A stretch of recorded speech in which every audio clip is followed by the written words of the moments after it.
we all crave a bit of chocolate now and again. Here's a recipe that is egg-free, dairy-free, gluten-free, as well as soy-free, vegan, and oh so delicious.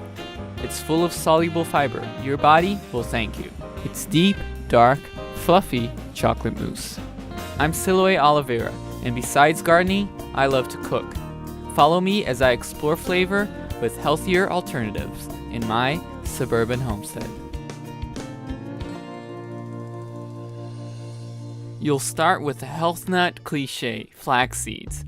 Measure 1/3 cup and put it in a saucepan. Now I know what you're thinking, but don't be turned off.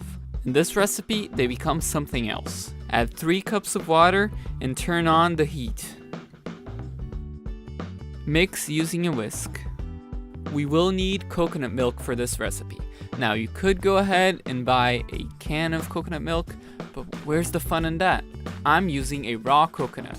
If you've never used raw coconut, it may seem a little bit intimidating. As soon as the flax seeds and water start boiling, turn the heat down and let it simmer for 20 minutes. You will want to stir it from time to time so it doesn't burn. This recipe is a bit complicated, so do follow the instructions to the T. The boiled flax seeds will yield a jelly-like substance that mimics egg whites. To open your coconut, you will first need to drain it. Coconuts have 3 eyes. One of them is usually soft and can be easily pierced by a knife. Be very careful when doing this. Once you open the eye, you can turn your coconut over a glass and wait for the juice to fall out. You can certainly use canned coconut milk and forego all these steps, but by making it from scratch, it will impart a fresh coconut taste that's difficult to compare, and you will also get coconut juice and a little bit of peace of mind.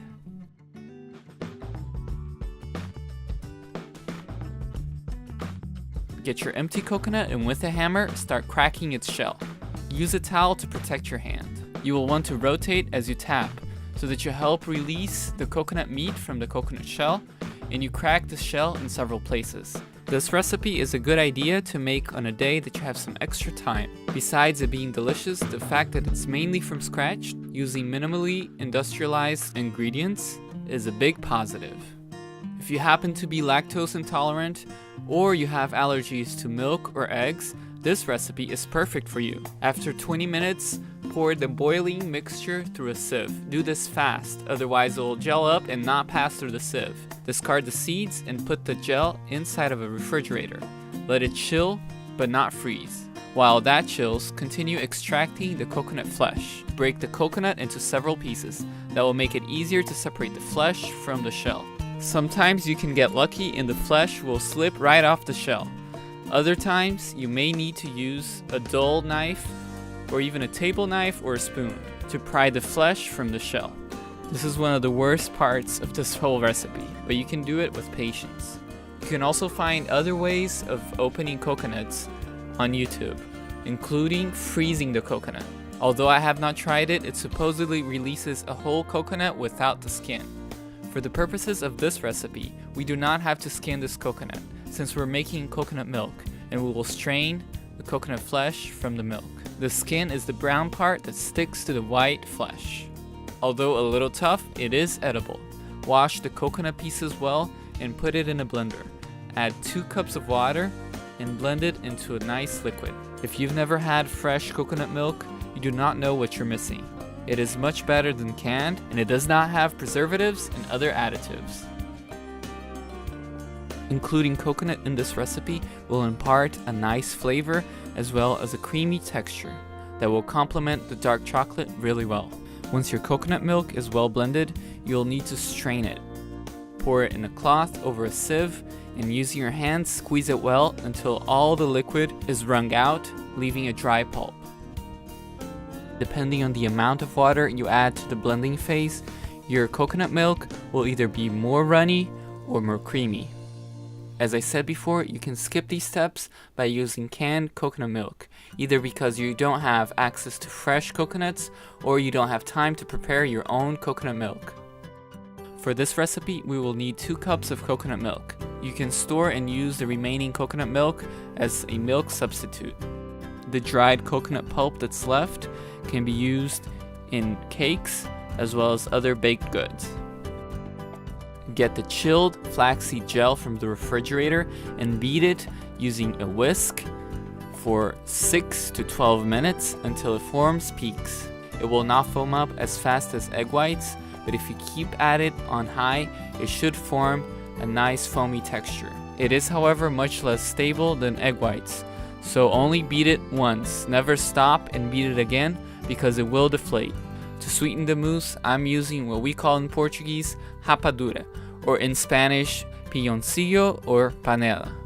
It is basically evaporated cane juice without being refined. It has a rich molasses flavor. You'll need to grate 1 cup of this. You should be able to find it in your local international market. If you can't, you can use brown sugar. Put it in a saucepan and add 2 cups of coconut milk, or 1 can. Turn on the heat and also add about 8 tablespoons of cocoa powder, more or less depending on taste. This recipe yields a delicious, decadent, bitter dark chocolate flavor. If you don't like dark chocolate that much, you might want to add a bit more sugar and less cocoa.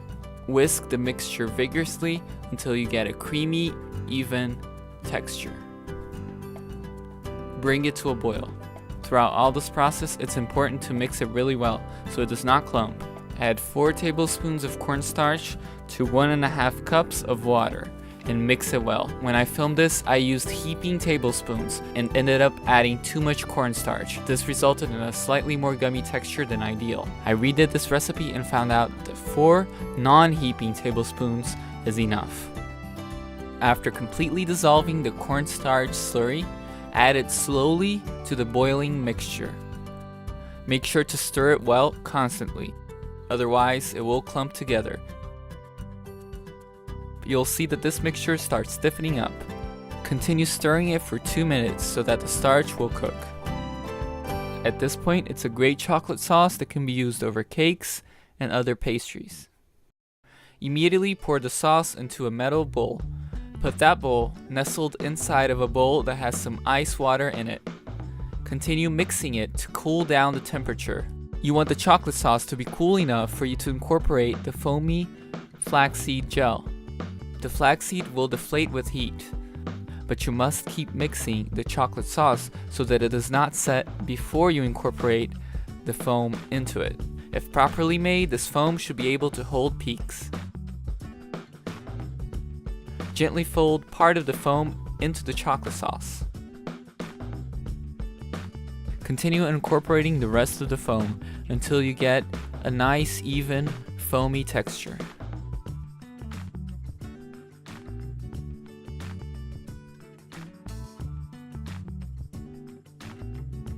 Put your mousse inside of ramekins or stemware.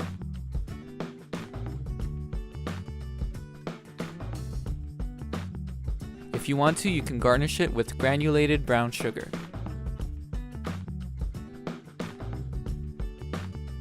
Cover it and put it in the refrigerator overnight. You should get a guilt-free, delicious, decadent dessert with a great, deep, dark chocolate flavor, without dairy, eggs, cholesterol-free, soy-free, and gluten-free, with a decadent, fluffy texture.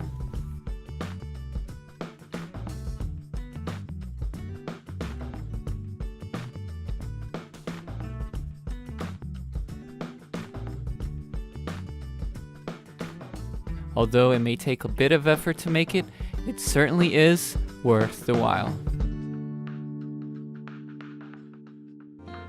Join me next time. Remember to send in questions, comments, or tips to seedofchoice@gmail.com. And don't forget to subscribe to Suburban Homestead.